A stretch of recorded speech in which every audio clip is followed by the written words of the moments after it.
Thank you to SAFC Fan TV for allowing me to put a preview on here for obviously Saturday's lovely, illustrious trip to Accrington, Stanley. So I'm not going to bother with the who are they jokes because at the minute, we're not in we're in the same league as them, which is a bit embarrassing. But nevertheless, that's by the by. Obviously, Sunderland returned to action this Saturday away at Accrington, Stanley, after the Burton Albion game that was supposed to occur last Saturday was called off. I want to quickly touch on that actually.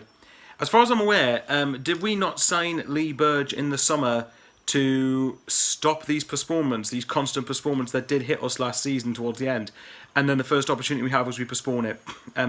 We probably could have done with just playing the game because obviously you've got 2 weeks to stew on a 3-0 defeat. And I've already mentioned both on my channel and on this channel my piece about Peterborough. I do believe that Peterborough, at the moment I believe Peterborough was a blip. I hope it's a blip.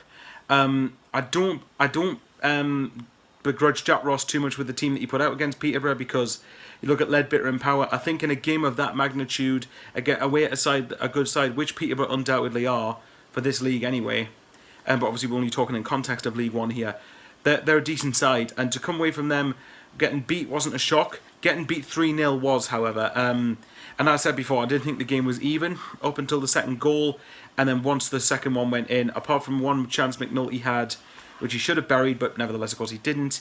It was just game over from there. Peterborough just upped their game. We couldn't live with them. I've already said my piece about Marcus Maddison as well. I don't believe that fans should be begrudged for wanting to sign him, even if we are in League One. But nevertheless, look, we're not going to pay $2.5 million. And obviously the transfer window's closed now anyway. So even if we wanted him, we wouldn't be able to get him till January at the very least. So we'll have to wait and see what happens on that front, won't we? But anyway, Peterborough's gone by the by. We have Accrington Stanley on Saturday. Very quickly, I want to shout out because Billy Key, one of the strikers for Accrington, is suffering. I think it's something to do with mental health or anxiety. I can't quite remember what the term is, but hopefully you're well soon, mate, because it's not nice to see anyone go through that. You have some idiots in the world that, don't understand mental health, but in general, most people are supportive of him, which is good to see by the looks of it. So, fair play. Hopefully he gets better soon, and we'll hopefully see you playing football soon, just not against us. Right, for Saturday, Sunderland have got to respond. We've purely and simply got to respond, and I think we will respond. I think that, look, we have the psychological edge of having gone there and won already this season, as well as last season. We went there twice last year, actually, but the postponed fixture. But we've won 3-1 in the League Cup earlier in August, at the start of August, pretty much. And I think it's going to serve us in good stead for Saturday. And like I said, we need to see something out of Jack Ross here.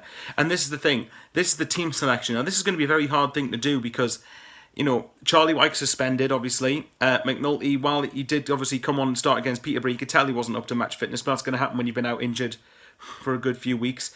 So I think this is a good opportunity for Will Grigg to start up top.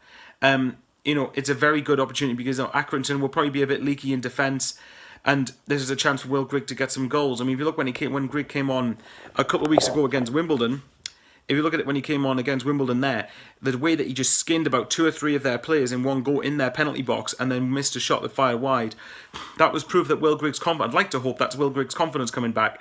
And with Grigg, the harder he works, the more chances he'll get, and therefore goals will come eventually. We know he's a good striker for this league. We can't write him off. So as far as I wouldn't be against starting Grigg up top. And obviously Uko 9's red card was rescinded, which is a good thing, very good thing. At the time, I personally thought it was a red, but obviously, it's deemed not a red by the FA. So, and I think that having him back is going to be such a difference. So if I was to go through the team right now, I would go with McLaughlin in goal, 09 right back, Willis, Ozturk and Hume. I don't particularly want to disrupt the back four. I know people will probably want to change one of Willis or Ozturk because we conceded 3 goals in the last game, but I honestly think that's our best partnership at the moment. And then if you're going with a 2-hold midfield, I would drop Leadbitter and I would go with Dobson and probably Power as the 2 holding. I would go with McGeady, Maguire, and possibly McNulty behind Grigg. Now, I know it contradicts what I said earlier about McNulty not being up to full fitness, but I do think McNulty needs to build fitness up. And, the only way he's going to do that is by playing games. I think we just got to really go at them, really get at it. I don't want Sunderland just to sit back in this game, whatever stage of the game. If we're obviously 1-0 up or 2-1 up with like 5 minutes to go, I can understand it a bit more then because that's an instinctive thing. That's not Ross telling them, to be fair. But I don't particularly want to just see Sunderland sit back and just invite Accrington onto them all the time. Unless you make damn sure you keep a clean sheet, because we have not kept one yet this season. And as you know me, I'm a bloody clean sheet merchant, and I want to keep clean sheets. So when we don't keep them, it really does get me annoyed. But nevertheless, I don't think we'll keep a clean sheet. I'm going to go with Accrington 1, Sunderland 3. There's my prediction. I think we will respond, and hopefully that's the start of a good winning run. However, I'll quickly mention the takeover. Obviously, the takeover, I was hoping by the time I did this preview that the takeover would be completed. Look, in terms of what's happened with Bolton and Bury, that's more than fine that the EFL are sort of taking their time on doing for the thorough checks for takeovers. And look, in my opinion, if this takeover eventually does happen, I don't believe the funds will be there for this season. Well, they might be in January if we're not near enough the top two, but I think that they won't be there this season. We need to get out of this league, and if we get into the Championship, then I think the finances will be there to hopefully have us have a good crack at getting promoted to the Prem. But that's a lot harder. That's down the line. We need to get out of this league first. The takeover is exciting times. Hopefully, it gets confirmed, and hopefully, we win on Saturday. See you all later, and I might see you at the match because I'm going to Accrington away. Catch you later.